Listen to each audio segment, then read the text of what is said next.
Next picture. This time, the niece of my girlfriend. I chose to draw it on a dark gray paper, and that made it hard to draw with a pencil on it and still be able to see it. So you have to at least apply a little bit of pressure to see the lines. And the idea was to kind of make the skin very bright, to make the skin like a contrast to the dark paper.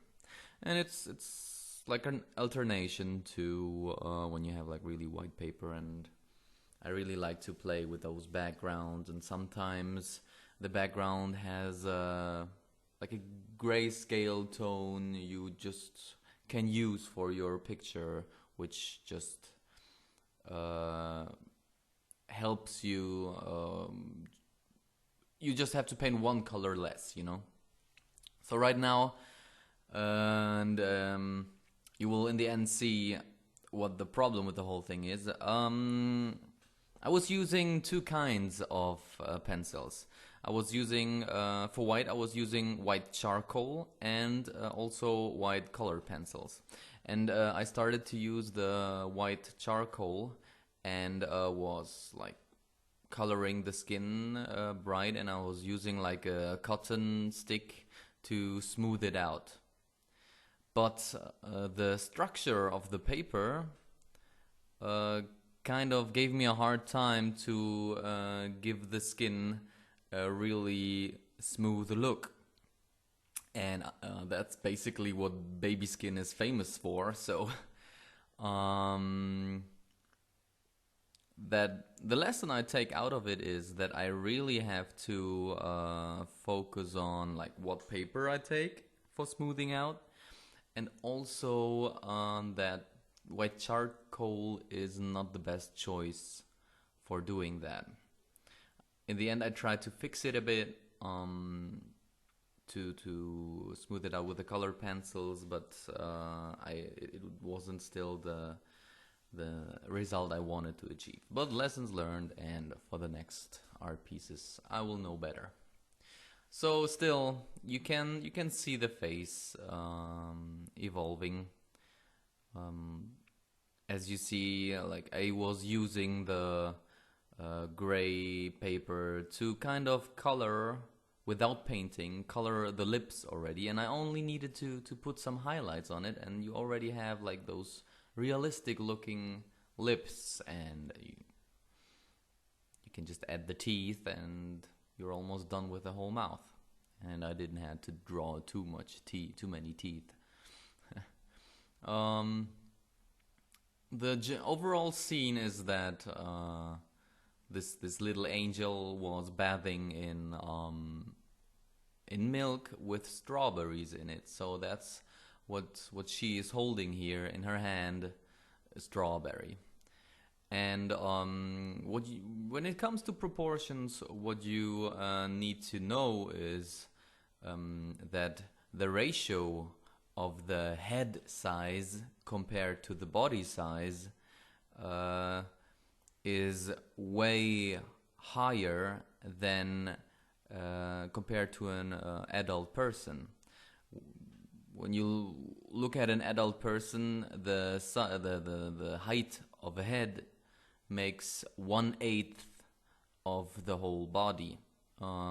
This ratio is completely different when you look at babies, and these ratios basically are what makes a person look like a child or a baby or more like an adult.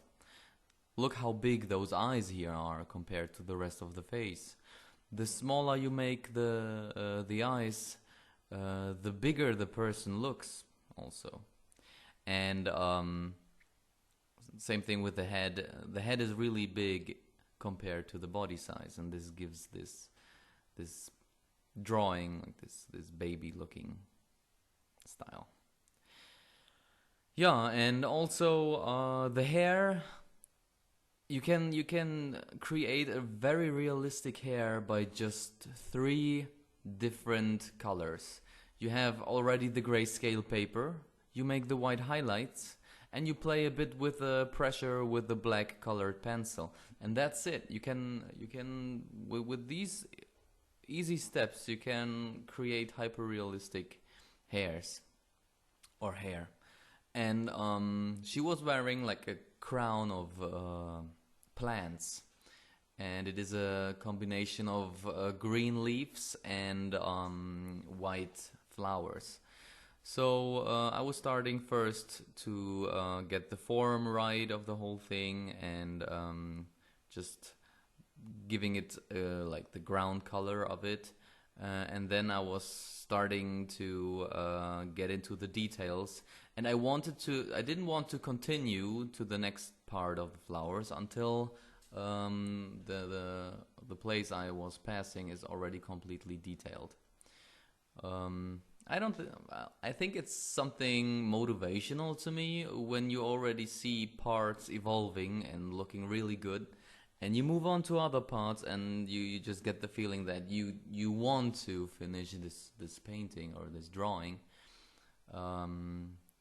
The other side of the whole thing is like it can get you impatient, that you want to finish it as fast as possible, so you really need to slow yourself down. So here, adding some shadows to the leaves and some highlights with the white color. And it's always important, first the medium color, apply it with low pressure, and then you apply the highlights and the shadows. And since you were applying only low pressure, you still have the ability to put on more layers of different colors, which can merge into each other and can create really nice effects. When you, with your first color, apply too much pressure, you are flattening the structure of the paper, and the paper isn't able to get these color particles off of your pencil. So you won't be able to create more layers of different colors. So here, like the whole, I call it plant crown. It took a long time because it was like spilling with details. But here I'm almost done. I'm just about to finish it. And then I will try to smooth the skin out one more time, but the structure, since I used the charcoal in the beginning, was kind of staying the same. Here some details on the ear, and here you see like I'm trying to smooth it out a bit, but it's done what's done, you know. And yeah, I already covered that topic. Now I'm going over to the strawberries. With some, have a good observation where the highlights and the shadows are. Make a white circles around it to show that they are floating in water or milk. And that is basically it. Hope you enjoyed. See you on the next one.